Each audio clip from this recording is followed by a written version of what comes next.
High বন্ধুরা, সবাই কেমন আছো? রোজকার মতো আবারও একটা ভিডিও নিয়ে চলেই এসেছি।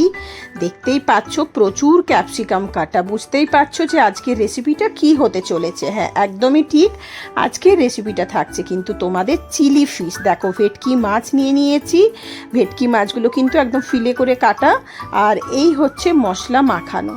তোমরা একদম যেরকমভাবে চিকেন পাকোড়া বানাও সেই রকমভাবেই আদা রসুন বাটা দিয়ে তোমরা এটা তৈরি করবে।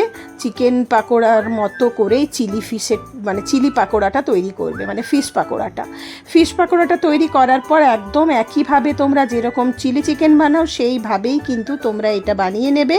চিলি ফিশ দারুণ খেতে লাগে, যে কোনো কিছুর সাথে, রুটি থেকে আরম্ভ করে তোমরা ফ্রাইড রাইস সমস্ত কিছুর সাথে খেয়ে দেখো, দারুণ লাগবে।